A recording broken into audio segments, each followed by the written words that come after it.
Glória a Deus. A paz do Senhor, meus irmãos, amém? Glorificamos a Deus por essa manhã, por poder estar mais uma vez reunidos na presença do nosso Deus, para glorificar e bendizer o nome santo do Senhor, nosso Deus. Eu quero fazer uma leitura com vocês no livro de Ruth, no capítulo 1, aonde nós vamos estar lendo o capítulo 1, versículo 1 da palavra do nosso bom Deus. Glória a Jesus, louvado seja o nome do Senhor. Para você que nos assiste pela internet, nós glorificamos a Deus pela sua vida. Que Deus abençoe você, que Deus abençoe a sua casa, Deus abençoe a sua família, em o nome de Jesus Cristo. O texto bíblico, irmãos, ele vai nos dizer assim: nos dias em que julgavam os juízes, houve fome na terra, e um homem de Belém de Judá saiu a habitar na terra de Moabe com sua mulher e seus 2 filhos. Amém? Esse é o texto que nós vamos meditar hoje com a temática: ainda há tempo de mudar as suas escolhas. Ainda há tempo de mudar as suas escolhas. Vamos fazer uma oração. Senhor Deus, em nome de Jesus, nós nos colocamos na sua presença. Glorificamos ao Senhor, ó Deus, por essa manhã, por essa oportunidade de estarmos na tua casa. Que as mãos do Senhor estejam estendidas, ó Pai, que nós possamos estar entrando na tua presença e aprendendo, ó Deus, mais de ti. Que as mãos do Senhor estejam voltadas para nós, que os seus ouvidos estejam abertos e que o Senhor possa se inclinar para ouvir a nossa oração. Então fala conosco, é o que nós queremos em nome de Jesus Cristo. Amém. Meus irmãos, o livro de Ruth, ele vai conter uma das histórias mais lindas da Bíblia Sagrada. O livro de Ruth, ele vai falar a história de Ruth, vai nos trazer a história dela e vai colocar para nós como Deus trabalhou na vida desta mulher. Mas pegando aqui o capítulo 1, versículo 1, eu quero tratar com vocês acerca de uma temática que é: ainda há tempo de mudar as suas escolhas, visto que esse capítulo 1, ele vai falar sobre isso. Ele vai nos revelar os pontos desse versículo para que nós possamos aprender e guardar no nosso coração algo que Deus tem a falar. Nós sabemos que nós temos que tomar muitas escolhas todos os dias. Nós sabemos que a nossa vida ela é baseada em escolhas. Nós escolhemos algumas coisas nós não escolhemos, é verdade. Mas a maioria das coisas que acontecem na nossa vida, nós escolhemos elas. Então, algumas são acertadas, algumas são erradas, e nós precisamos acertar essas escolhas. Se nós tomamos escolhas erradas, nós precisamos acertá-las, nós precisamos consertá-las. Nós tomamos escolhas certas, glória a Deus, louvado seja Deus. Mas se as escolhas forem erradas, nós precisamos então mudar essas escolhas enquanto ainda há tempo. Amém? Então nós vamos ver aqui algumas coisas que esse texto ele vai deixar registrado para a nossa vida. Bom, o capítulo 1, versículo 1, ele vai nos deixar aqui alguns detalhes e algumas lições. Eu quero abordar a primeira lição aqui, que é: o texto vai dizer assim, no tempo dos juízes. No tempo do juízes. Ele vai dizer nos dias em que os juízes julgavam, ou que julgavam os juízes.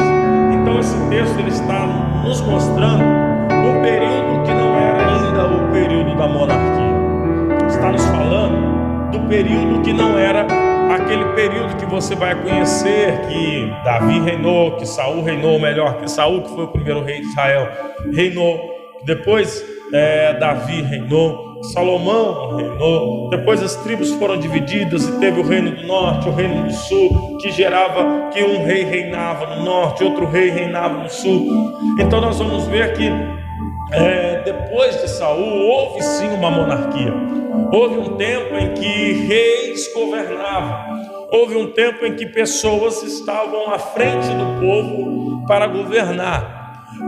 Antes do período dos juízes, nós vamos ver que Deus, ele levantou pessoas em momentos específicos. Por exemplo, Deus, ele levantou Moisés para tirar o povo lá da escravidão. Deus, ele levantou Moisés e o enviou para tirar o povo lá da vida que viviam como escravos no Egito.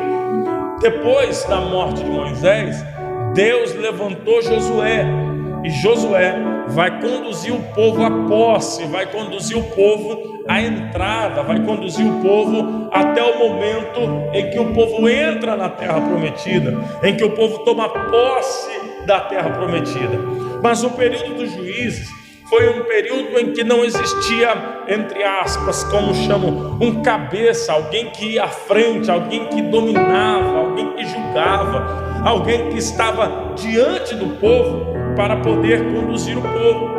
O período dos juízes foi um tempo em que não existia um líder, uma liderança fixada, uma liderança adianteira, alguém que estava sempre conduzindo o povo, alguém que ouvia direto de Deus uma palavra e conduzia o povo. O período dos juízes não tinha isso. O que acontecia? Quando o povo de Israel fazia algo de errado, quando o povo de Israel precisava de uma orientação, Deus levantou alguns homens e até mesmo mulheres para poder fazer uma obra, para poder estar diante do povo. Então, Deus, ele vai levantar mediante a necessidade. Esse é o período do juízo. E nós já ouvimos, quem nunca ouviu falar sobre Sansão? Sansão foi um dos juízes que Deus levantou. Quem nunca ouviu falar de Gideão? Gideão foi um dos juízes que Deus levantou. Quem nunca ouviu falar de Débora? Débora foi uma das mulheres que Deus levantou em um tempo juntamente com Baraque, para que pudesse julgar o povo, para que pudesse estar diante do povo. Então nós vamos ver que Deus, ele sempre levantou alguém em um momento que foi necessário. Deus sempre levantou alguém em um momento em que era necessário. Então o texto está dizendo, nos dias em que julgavam os juízes. Então nós estamos entendendo que este tempo é exatamente este tempo, exatamente o tempo em que não tinha esse líder, não tinha essa liderança, mas era um tempo em que Deus provia sempre alguém. Era um tempo em que Deus levantava sempre alguém. Era um tempo em que Deus exaltava alguém por algum momento, seja um dia, seja um mês, seja pelo tempo que fosse necessário, para que essas pessoas pudessem conduzir o povo. E quando eu olho para isso, eu começo a ver alguma coisa que interessante. Eu começo a ver que em momentos específicos Deus levanta alguém. Em momentos necessários, Deus levanta alguém. Quando eu olho para essa palavra, o tempo do juízo, eu vejo um tempo em que Deus providencia alguém para ser usado de uma forma em um determinado lugar.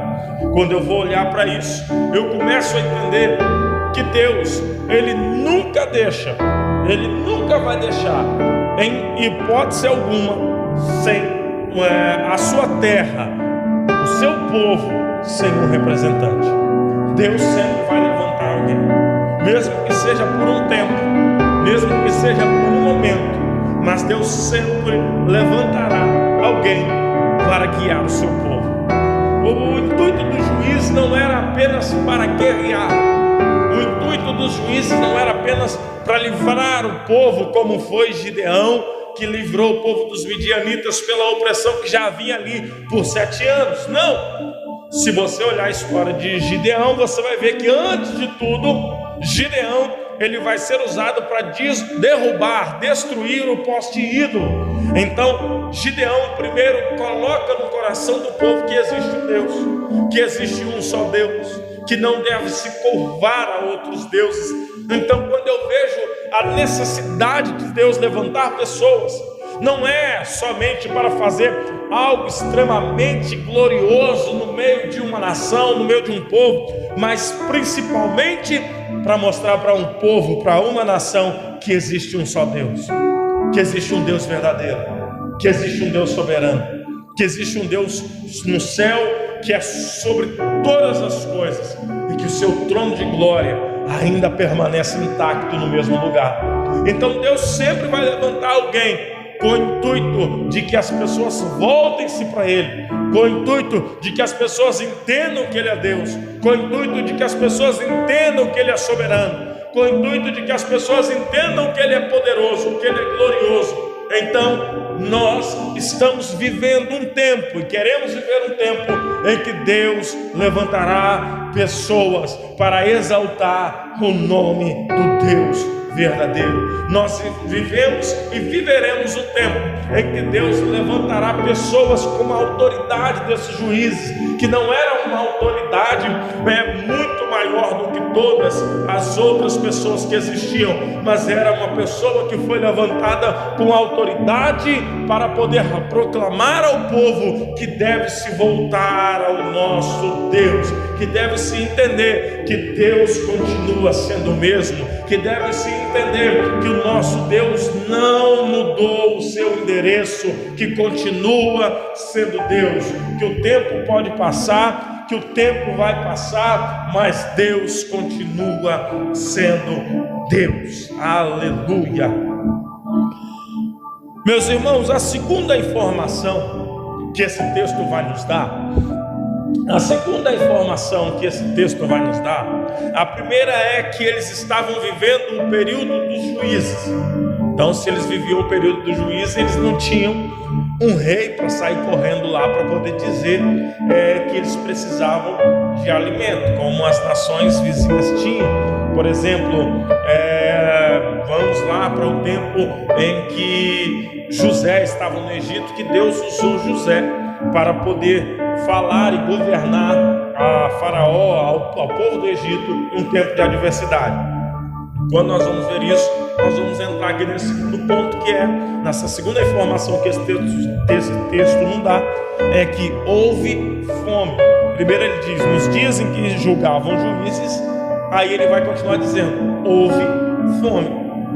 O texto está nos dizendo que houve fome. Isso aqui, irmãos, é algo interessante. Por quê? Porque o fato de haver fome não é um fato isolado desse momento.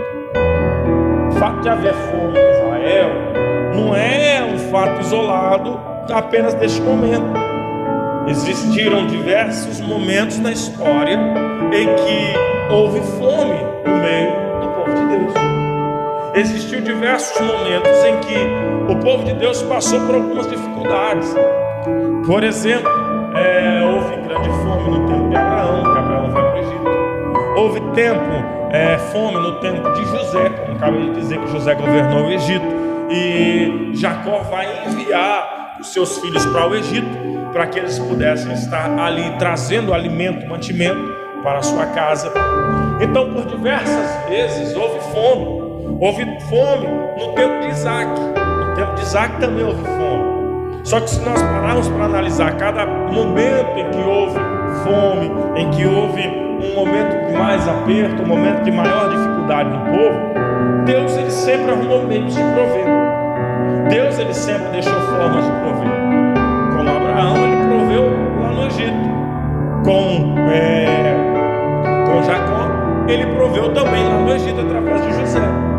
Com Isaac ele não proveu no Egito, mas ele proveu exatamente aonde ele estava, em Gerar. Então nós vamos ver que Deus ele sempre vai providenciar. Então no momento de crise Deus sempre vai abrir uma porta. Deus sempre vai providenciar.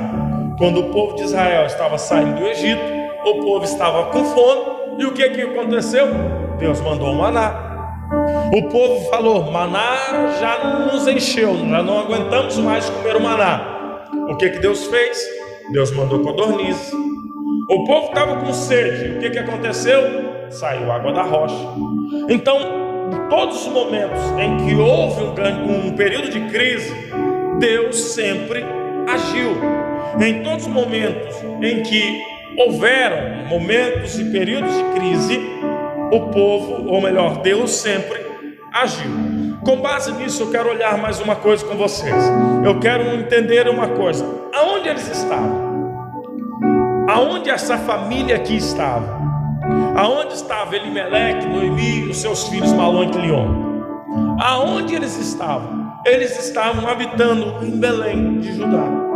Eles estavam habitando na terra que Deus prometeu. Eles estavam habitando na terra da promessa. E vamos parar para poder pensar uma coisa. Qual foi a promessa de Deus para Abraão? Abraão, sai da sua terra, sai da sua parentela e vai para um lugar que eu te mostrarei. E aí Deus vai dizer o que depois? Deus vai dizer que essa terra que Deus preparou é uma terra que mana leite e mana mel. É uma terra que produz, é uma terra próspera, é uma terra que gera, é uma terra que abençoa, é uma terra que dá, é uma terra que tem muitas coisas ali. Então nós precisamos entender, irmãos, que aonde Deus colocou, por mais que pareça que hajam limitações e situações de seca, de fome e de crise, é um lugar que Deus plantou e tem promessa. E essa promessa é que mana leite e mel. Então Deus deu uma terra boa. Deus deu uma terra boa. Se a terra não fosse boa, se a terra não prospera, a falha era de Deus, porque a promessa estaria errada. Então, se alguma coisa está acontecendo aqui, a culpa não é de Deus. Não foi Deus que errou o trajeto. Não foi Deus que se enganou na terra. Não foi Deus que falou: eu dei a terra errada para vocês, eu queria dar uma terra boa, mas acabei dando a terra errada, eu errei aqui. Não foi. A promessa havia da terra que mana leite e mel, tinha. A promessa era que a terra era boa? Era. Inclusive os espias, quando voltaram dessa terra, trouxeram consigo um cacho de uva que 2 homens precisavam carregar. Imagina como era essa terra, uma terra que tudo que se plantava dava. E agora, se essa terra está vivendo um período de fome, se essa terra está vivendo um período de carência, um período de dificuldade, o próprio livro dos Juízes vai dizer que quando houve fome na terra, era geralmente porque o povo que habitava na terra havia feito o que era mal diante dos olhos de Deus. O povo que habitava na terra havia se desviado de Deus. E Deus, para que pudesse o povo voltar-se para Ele, enviava momentos de crise. Quem não vai se lembrar lá do que vai dizer o livro do profeta Joel, que veio o migrador, o cortador, que vieram os gafanhotos e destruíam tudo. Quem não vai se lembrar disso? Quem não vai se lembrar? Mas a promessa de Deus era qual? A promessa de Deus não era: por causa da crise saiam. A palavra de Deus não era: por causa da crise vão embora. A palavra de Deus não era: por causa da crise vocês têm que sair daí, vai para outro lugar e depois que isso passar vocês retornem. Não. A palavra de Deus era que se o povo se voltasse para Ele, o povo estivesse com os olhos fitos nele, Ele fazia o quê? Ele ia repreender os gafanhotos, Ele ia tirar a vergonha do povo, Ele ia mudar a situação do povo. Então Deus, Ele sempre tem uma forma de agir. Sempre quando as crises aparecem, ao invés de nós fugirmos, nós precisamos lutar, nós precisamos nos voltar, nós precisamos encarar, nós precisamos não olhar para os lados, mas olhar em nós.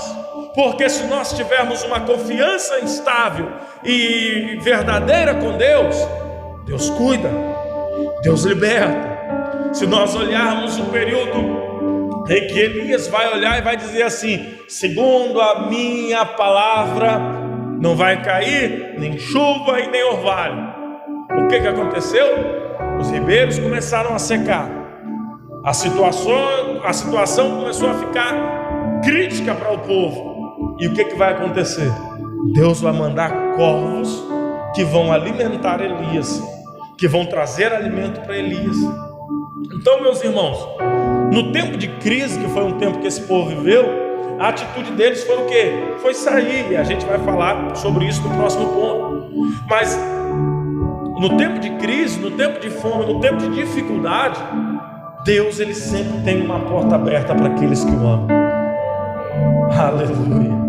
No tempo de crise, no tempo de dificuldade, as portas terrenas podem até fechar, mas a porta do céu continua aberta. Glória a Deus.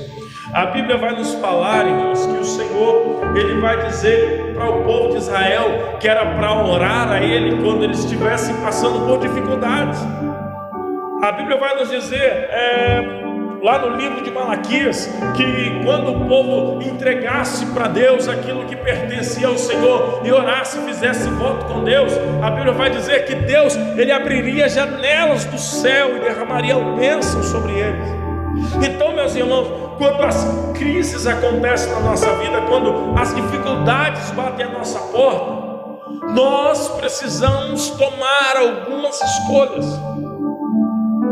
Nós precisamos olhar e ver quais serão as nossas atitudes. Precisamos entender que nós temos um Deus que cuida de nós. Precisamos entender que existe um Deus que zela pela nossa vida. Se nós estamos caminhando nos caminhos em que Deus nos direcionou, se nós estivermos caminhando nos caminhos em que o Senhor separou para nós, por mais que pareçam difíceis, por mais que pareçam duros, por mais que pareçam desertos, Ele tem poder de fazer com que rios nasçam nesse deserto. Ele tem poder de fazer com que a terra seca floresça. Ele tem poder de fazer com que as coisas aconteçam. E aí, quando eu vou olhar para isso, eu vou ver, meus irmãos, que a crise os tirou da terra da promessa. Eu vou ver que a crise fez com que eles tomassem uma atitude que é uma atitude errada. Eu vou ver que o que se instaura ao redor deles vai fazer com que eles tomem uma postura que não é uma postura que Deus quer. E aí eu vou lembrar de Abacuque. A oração de Abacuque é uma oração linda. É uma oração de alguém que é inabalável. A oração de Abacuque é a oração de alguém que de fato é crente. A oração de Abacuque é uma oração de alguém que está firmado, não em um lugar qualquer, mas está firmado em Deus. Porque ele vai dizer: Senhor, ainda que a figueira não floresça, ainda que não haja fruto na vide, ainda que as ovelhas sejam arrebatadas do aprisco, todavia eu me alegrarei no Deus da minha salvação. Abacuque está dizendo: Senhor, as circunstâncias podem ser ruins, ó Deus, as circunstâncias podem ser as piores possíveis, mas o meu coração ainda está voltado no Senhor. Eu ainda continuo me alegrando no Senhor. Os meus olhos ainda estão voltados em Ti. A minha vida ainda continua pautada na Tua palavra. Eu ainda continuo seguindo o Seu direcionamento. Sabe o que Abacuque está dizendo? Abacuque está dizendo que a fome, a perda, a dor, a dificuldade, ela não me separa do Senhor. Ela não me tira do centro da Sua vontade. Aquilo que eu perco não simboliza que eu perco a comunhão com o Senhor. Nós vamos ver a história de Jó. Jó, ele perdeu tudo. Jó, ele perdeu tudo, mas permaneceu fiel. Jó perdeu tudo, mas permaneceu fiel. E às vezes a gente perde uma coisa minúscula e já sai do centro da vontade de Deus.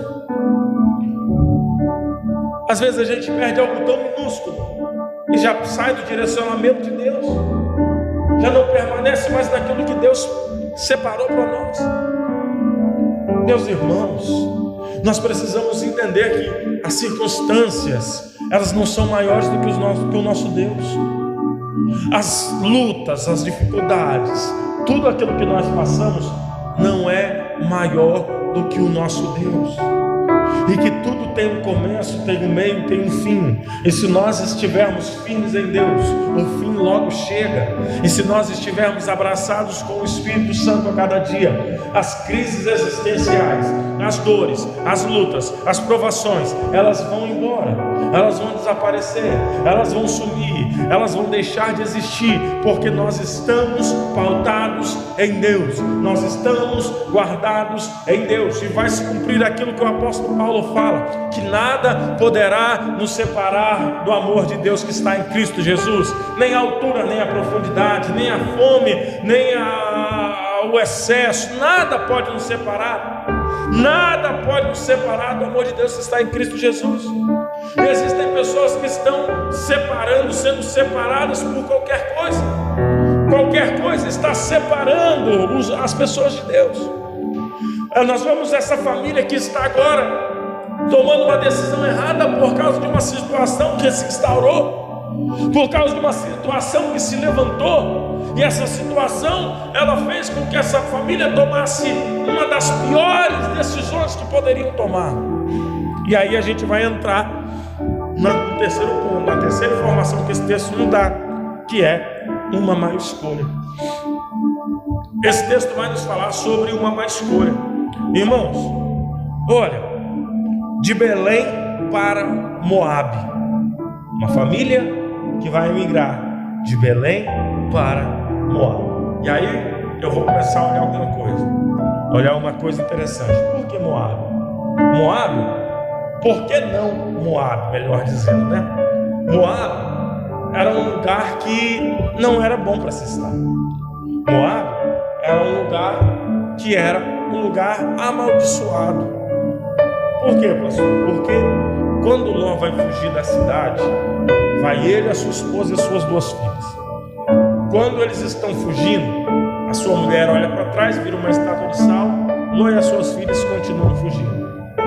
Ao pensar que todo mundo havia sido exterminado, Ló, ou melhor, as filhas de Ló vão embriagar o seu pai, vão se deitar com ele, vão cometer um incesto, e com base nisso, cada uma vai gerar um filho, e uma dessas 2 filhas vai gerar os descendentes dos moabitas. Então Moabe é uma terra que foi amaldiçoada. Por quê? Porque o filho dessa mulher é fruto de um incesto, é fruto de um pecado, é fruto de algo que foi errado.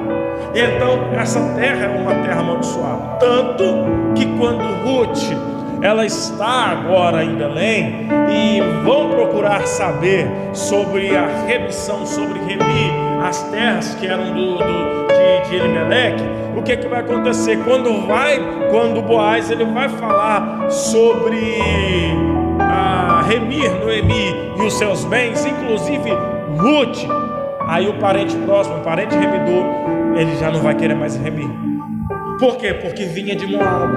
Moabe não era um bom lugar para se estar. Moabe era uma terra amaldiçoada. Moabe era uma terra em que não era boa para se viver.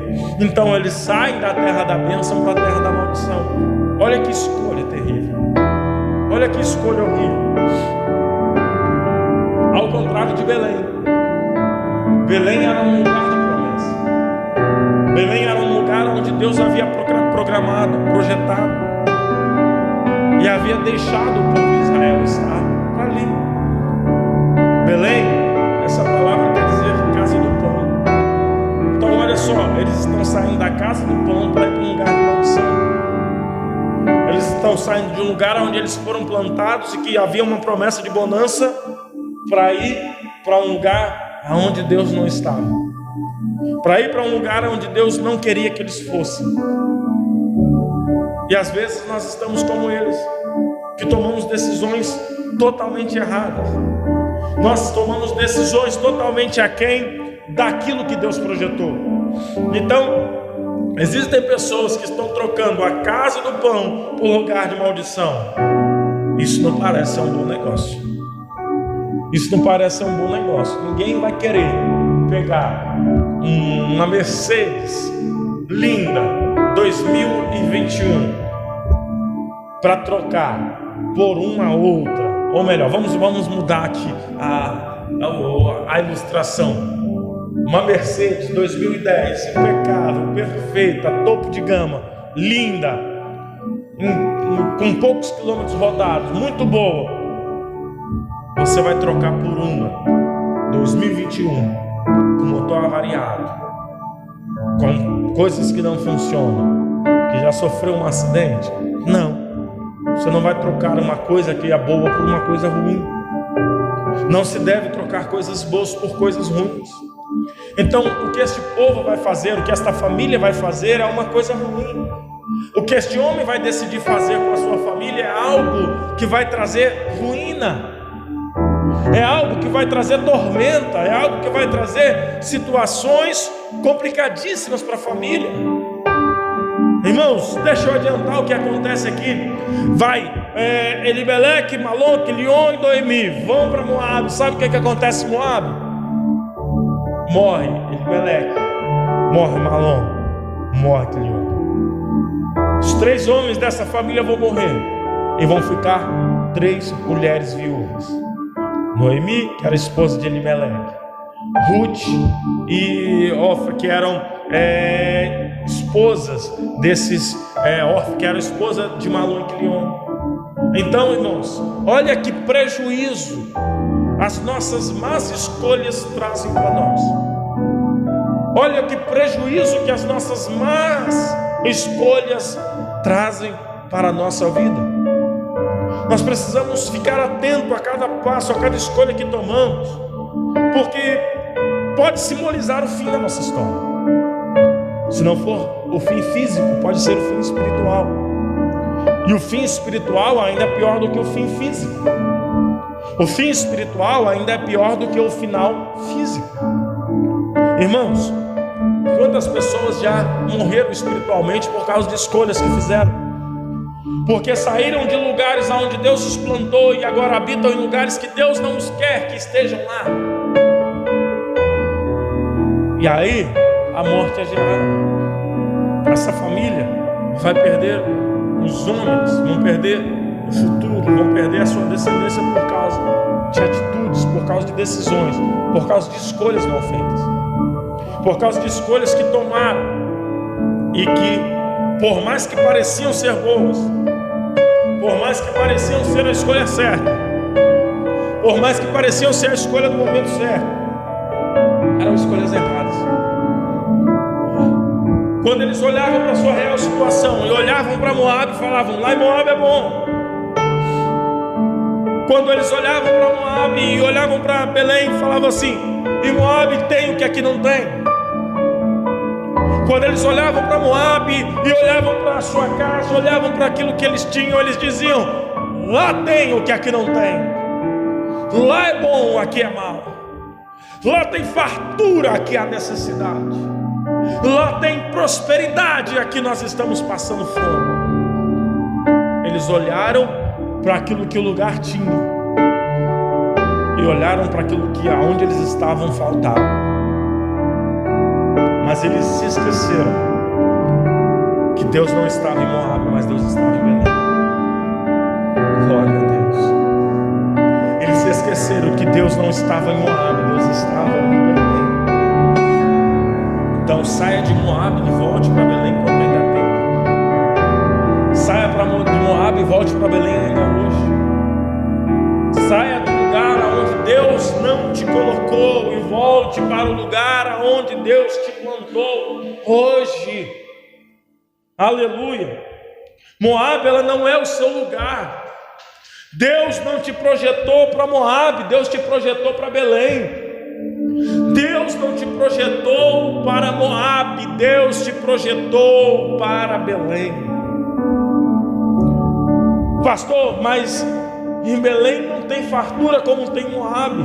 Não tem agora. Pastor, mas em Belém não tem as oportunidades que eu estou vendo abertas em Moabe. Não tem agora. Pastor, as coisas que estão acontecendo em Moabe não vão acontecer em Belém. Não vão agora. Os frutos que estão crescendo em Moabe não crescem aqui em Belém. Não estão crescendo agora. Mas se nós permanecermos no centro da vontade de Deus, esses frutos começarão a crescer. As portas começarão a se abrir. As coisas começarão a acontecer. Nós começaremos a ver a vontade de Deus se fazendo a cada dia, a cada momento. Nós começaremos a ver o agir de Deus. Nosso Deus não precisa de situações favoráveis para agirmos. O nosso Deus não precisa de situações favoráveis para fazer as coisas acontecerem, não. Porque a Bíblia vai dizer que apenas com a sua palavra Ele fez com que tudo que existe fosse feito. Apenas com o poder do haja aconteceu.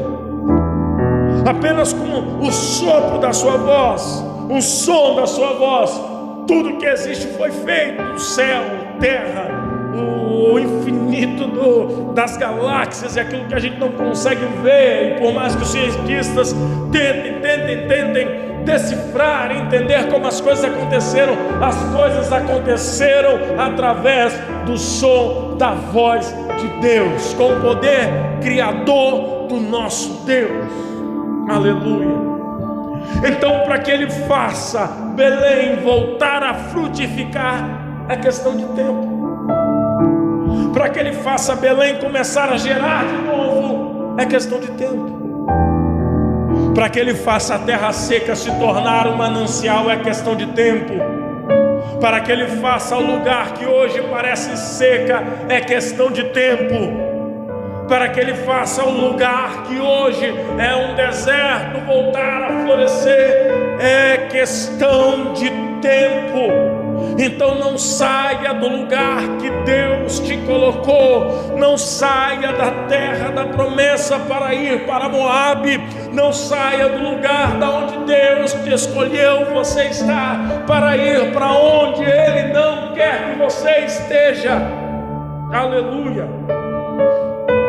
Porque no tempo certo vai frutificar, no tempo certo vai voltar a florescer, no tempo certo vai voltar a crescer aquilo que estava morto.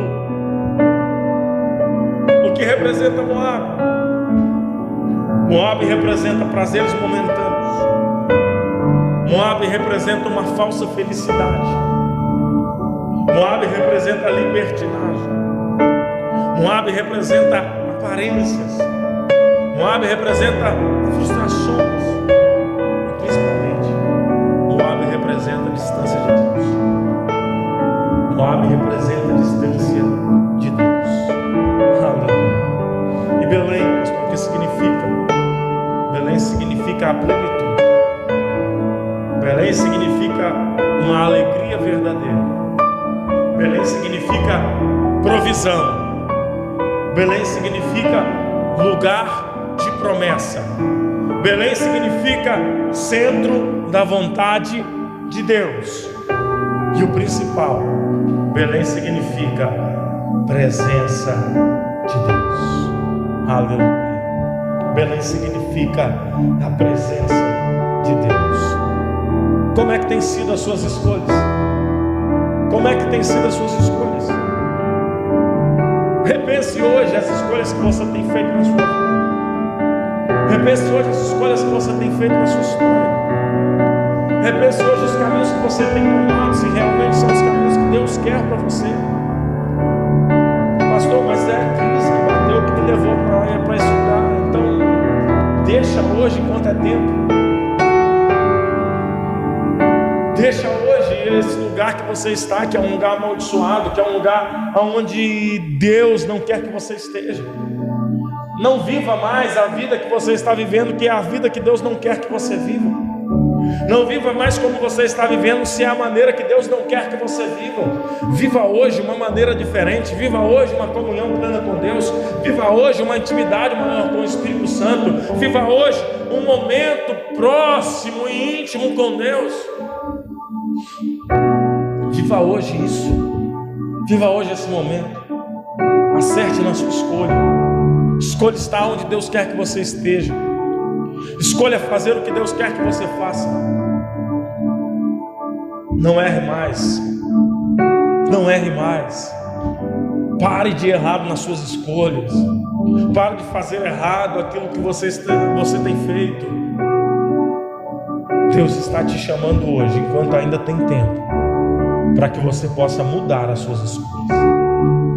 Deus está te chamando hoje, neste dia, para que você mude a sua rota, para que você mude os seus caminhos. Escolhas que você fez, que estão trazendo morte, se não física, espiritual, para sua casa, para sua família, para sua vida. Este Este homem, por causa da escolha, trouxe morte para ele e para os seus filhos. Não queira que isso aconteça com você também. Ande sempre no centro da vontade de Deus. Ande sempre naquilo que Deus quer para você. Não se deixe ser levado por circunstâncias. Não se deixe ser levado por aparências. Não se deixe ser levado por momentos. Mas ande sempre na direção de Deus. Ande sempre no centro da vontade de Deus. Ande sempre com confiança em Deus. Ande sempre com a vida em Deus. Ande sempre voltado para Deus. Porque o Senhor, Ele pode fazer o que um homem não pode. Glória a Deus. Porque o Senhor, Ele pode transformar a sua vida. Ele pode transformar a sua história. Amém? Eu gostaria que os irmãos aqui pudessem estar de pé. Nós vamos orar neste momento. Louvado seja o nome do Senhor. Após a oração, nós aqui vamos contribuir. Você que está nos assistindo, se quiser também abençoar essa obra, vou deixar aqui o IBAN da igreja para que você, da missão lusitana, do Caixa de Missões, para que você possa abençoar essa obra. Deixe Deus te usar, que eu creio que Ele vai te abençoar. Bom, você não pode estar conosco, mas quer contribuir, vai ter aí para você, para que você possa contribuir. Eu quero orar pela igreja e por você que está nos vendo nesse momento, para que Deus possa abençoar a sua vida. Vamos orar? Feche seus olhos. Senhor meu Deus, em nome de Jesus, ó Pai, nós clamamos ao Senhor agora e pedimos que as suas mãos estejam voltadas para nós. Senhor, que o Senhor possa abençoar esses irmãos que estão nos assistindo e os que estão presentes. Ó Deus, que nós possamos ter sempre uma orientação do Senhor para que nossas escolhas sejam acertadas. Ó Deus, queremos que o Senhor nos guie, queremos que o Senhor nos direcione a cada momento. As mãos do Senhor, ó Deus, possam tocar no nosso coração e a Tua voz possa nos dizer o caminho que nós devemos seguir. Pai, às vezes nós entramos por caminhos que são errados. Às vezes nós entramos por caminhos que não devemos tomar. Como Elias entrou pelo caminho do deserto e o Senhor falou: volta, porque não é aqui o seu caminho. Volta por esse caminho que você escolheu. E às vezes nós tomamos atitudes tolas. Tomamos atitudes erradas, tomamos atitudes incoerentes, longe, mas muito longe da sua vontade. Mas a minha oração é que o Senhor acenda em nós algo, uma chama, que o Espírito nos incomode e nos aponte a direção que nós devemos seguir. Que o Espírito Santo seja a nossa bússola e nos mostre sempre o norte que o Senhor quer. Ó Deus, nós clamamos ao Senhor nessa manhã e pedimos que o Espírito Santo possa fazer morada na nossa vida. Mas para isso nós precisamos ser sensíveis. Dai-nos, Senhor, sensibilidade para que nós possamos, ó Pai, caminhar diante do Senhor, para que nós possamos ser sensíveis a estes toques do Espírito Santo, para que nós possamos ser sensíveis, ó Pai, a estes toques do Espírito Santo e possamos prosseguir, possamos caminhar em direção aos céus, conforme o Seu querer. Ó Deus, que o Teu Espírito agora possa manifestar no coração de alguém que anda tomando caminhos errados, caminhos tortuosos, decisões que não te agradam. Essa pessoa possa entender a Tua vontade na vida dela. Que todos nós possamos entender isso e possamos ser tocados pelo Senhor. Em nome de Jesus. Amém. Meus irmãos, para você que está nos vendo no YouTube, que Deus abençoe a sua vida, a sua casa, a sua família. E até a próxima ministração, em nome de Jesus.